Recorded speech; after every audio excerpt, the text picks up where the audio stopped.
Meskipun Samsung Galaxy A70 ini umurnya sudah setahunan dan sekarang sudah ada penerusnya yaitu Samsung Galaxy A71 yang desainnya lebih cakep, saya punya beberapa alasan untuk tetap beli Samsung Galaxy A70 ini di tahun 2020. Mau tahu apa aja alasannya? Simak sampai selesai ya. Yang pertama adalah dari desain ya. Jadi Samsung Galaxy A70 ini meskipun tidak menggunakan kaca beneran alias plastik yang disulap jadi mirip kaca, tapi secara keseluruhan desainnya masih cakep. Kemudian ini ergonomis ya, enak digenggam dan lumayan tipis, 7,9 mm plus sudah pakai USB Type-C. Jadi secara keseluruhan Samsung Galaxy A70 ini desainnya masih cakep di tahun 2020. Poin plus yang kedua adalah di sektor layar. Jadi Samsung Galaxy A70 ini pakai panel andalan Samsung ya. Apalagi kalau bukan Super AMOLED yang kita tahu warnanya itu gonjreng, warna hitamnya lebih pekat.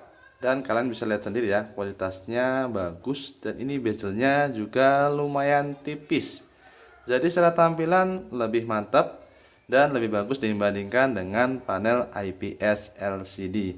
Dan ada fitur andalan dari Samsung juga ya, yang itu adalah mungkin kalian tahu ini adalah always on display. Jadi ketika HP kalian mati, itu bisa menampilkan notifikasi, baterai, waktu dan yang lainnya tanpa menguras baterai kita. Dan ini ada fingerprint di dalam layar yang lumayan responsif. Kemudian poin selanjutnya adalah kameranya ini resolusinya termasuk kategori besar ya. Kamera selfie-nya ini 32 megapiksel, gede banget ya.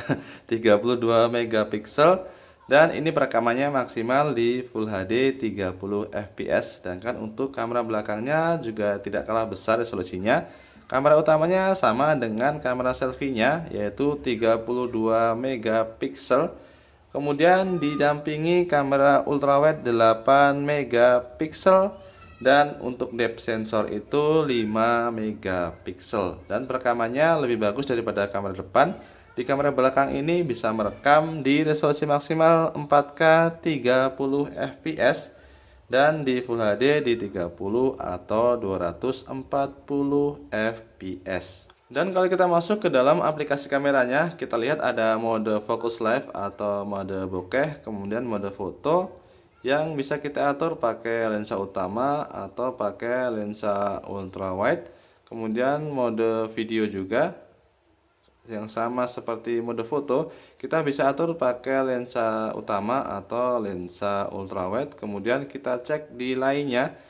Ini ada fitur andalan Samsung yaitu Bixby Vision. Jadi kita bisa mengambil informasi dari barang yang kita foto, entah itu barang belinya di mana, namanya apa dan yang lainnya.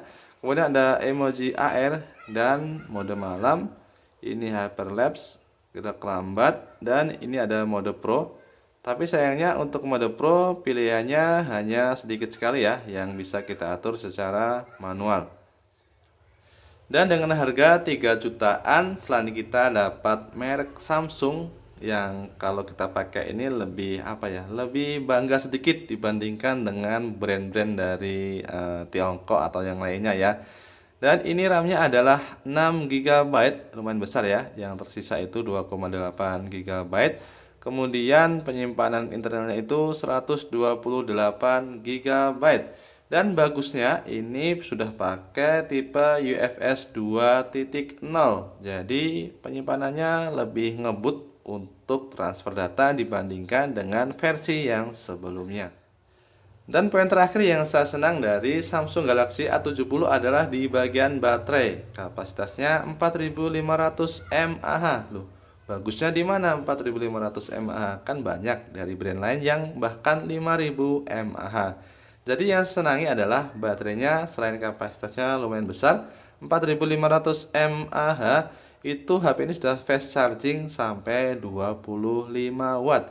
Jadi mungkin Samsung Galaxy A70 ini adalah HP Samsung termurah yang fast chargingnya sampai dengan 25 watt.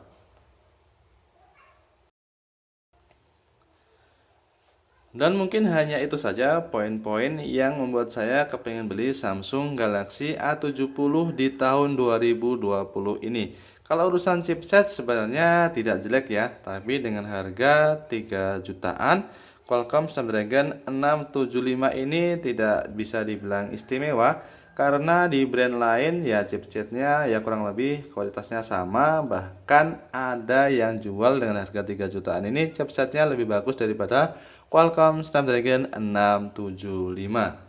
Dan ini adalah pendapat pribadi saya. Jadi silahkan tulis pendapat kalian tentang Samsung Galaxy A70 ini di tahun 2020.